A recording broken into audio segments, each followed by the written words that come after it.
A harmadik birodalom nem csupán gazdasági, hadipari és közlekedésügyi tekintetben szabta át a német társadalmat, de igyekezett kínálni egy új lehetőséget is, amit a német autóipar megújításában kerestek.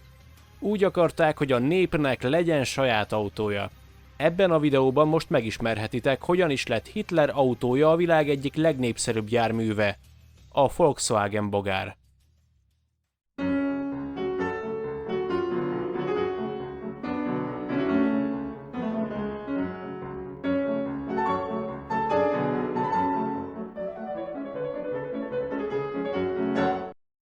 A nemzeti szocialista hatalomátvételt követően az 1930-as évek Németországában egyre nagyobb lett az igény az autóipar megújítására. Arról született a náci vezetők körében döntés, hogy a német társadalom legszélesebb rétegének hozzanak létre egy olyan autót, amit meg is tudnak vásárolni. Olcsó legyen, és az akkori igényeknek és elvárásoknak megfelelően fenntartható legyen. A megálmodott autónak a márkaneve ezért lett Volkswagen, vagyis népautó.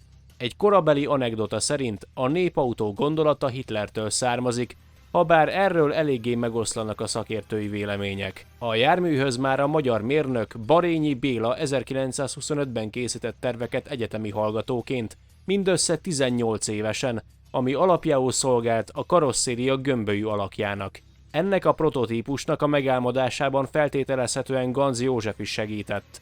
A szakirodalmak ezt a prototípust nevezték ősbogárnak.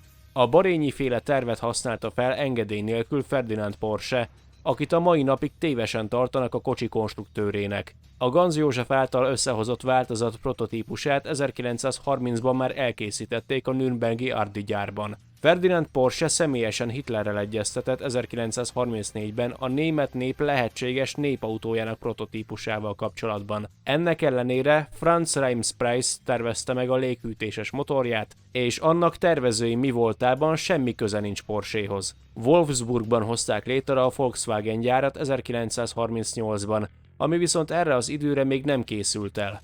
Hivatalosan eleinte KDF Wagen volt a tervezett jármű megnevezése, viszont az érdekelt publikum ráaggatta könnyedén a propagandából átvett Volkswagen, vagyis népautó kifejezést. A Volkswagen első modelljét a tervezett 1938-as dátum ellenére nem tudták elkezdeni legyártani a német lakosság számára. A gyár teljesen átállt a haditermelésre, és katonai célokra hoztak létre Volkswageneket és egyéb hadi eszközöket. A New York Times már ebben az időszakban cikket jelentetett meg az autóról, amiben Beetle-nek, vagyis bogárnak nevezte. Az eredetileg katonai célokra gyártott járművet a Nemzeti Szocialista Német Munkáspárt aktív, komoly pozíciókat betöltő tagjai vehették igénybe, még olykor saját használatra is kaphattak belőle. Az első Volkswagen autók vezetői tehát igazoltan nácik voltak. A csak Volkswagen néven megjelent autósorozat gyártását 1945 után tudták megkezdeni, ami azt eredményezte, hogy több mint 1700 darabot gyártottak le belőle.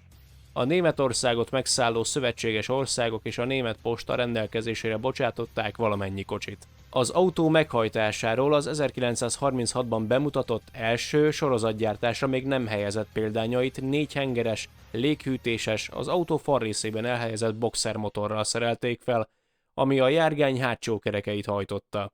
Térfogata mindössze 985 köbcenti volt, és alig 24 lóerős teljesítménnyel rendelkezett. 4 fokozatú nem szinkronizált váltót szereltek be, karosszériája kétajtós volt, csomagtartója az autó orrában volt, illetve a hátsó ülés mögötti tárolórekeszben. A kocsiban 4 ember tudott utazni, a teljes súlya 600 kg volt, és a végsebessége elérte a 100 km/órát. Az 1945-től sorozatgyártott változatban már 1131 köbcentis motor duruzsolt, ami 25 lóerős volt. Ezek a példányok főleg exportra készültek, amikhez kétágú kormánykereket készítettek, vagy minden évben végeztek az újonnan legyártott autókon tehercsökkentést és némi korszerűsítést. Az 1952-től gyártott Volkswagenekben már az ajtók ablakait le lehetett hajtani. A nemzetközi reklámfilmekben a kocsit úgy reklámozták, hogy valósággal képes lebegni az úton, de nem a szó szoros értelmében. A marketinganyag célja az volt, hogy az autó könnyű súlyával és fogyasztásával érvelve vevőkre találjanak. Néhány éven belül megkezdődött a Volkswagen autók exportálása elsősorban az Amerikai Egyesült Államokba, majd eljutott a világ többi országába is. Az 1950-es években az amerikaiak körében ráragadt a Bug, illetve a Beetle ragadványnév, ami tükörfordításban bogarat jelent. A megnevezést a kocsi apró mérete és a karosszéria formája miatt aggatták rá. Szerették, mivel a konkurens amerikai autókhoz képest jóval kisebb és takarékosabb volt. A német autómárka nem véletlen, hogy aztán elkezdte a saját reklámanyagain is használni a kifejezést, így maradt meg a típuson a ragadványnév német megfelelője, a Käfer. Az 1960-as évektől gyakorlatilag egy fogyasztói társadalom elleni mozgalmi jelképén nőtte ki magát a kocsi, így a lázadóbb, szabadabb szemléletű, tudatosabban vásárló fiatalok számára volt kívánatos jármű.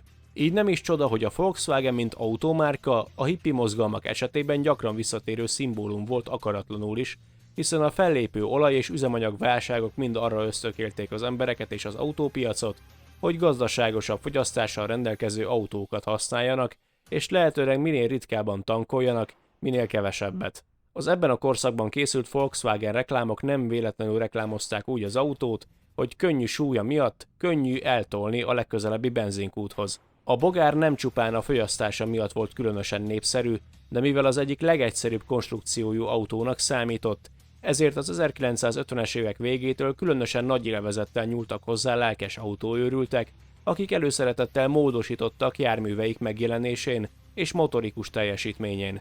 Utóbbi esetében az Amerikai Egyesült Államokban még a hot rod típusú versenyautók készítésében is komoly mérföldköveket értek el. Még ezzel a felszereltséggel is sokkal elérhetőbb áru járműnek számított versenytársaihoz képest, így nem csoda, hogy a kevesebb számban gyártott, komolyabb felszereltségű kabriókat a szemfüles vásárlók hamar elvitték. 1968-ban a Volkswagen bogárra épülő új típus is megvetette lábát az autópiacon, amit Volkswagen Type 181-nek neveztek az NSK-ban, míg az NDK-ban a 182-es jelzést kapta.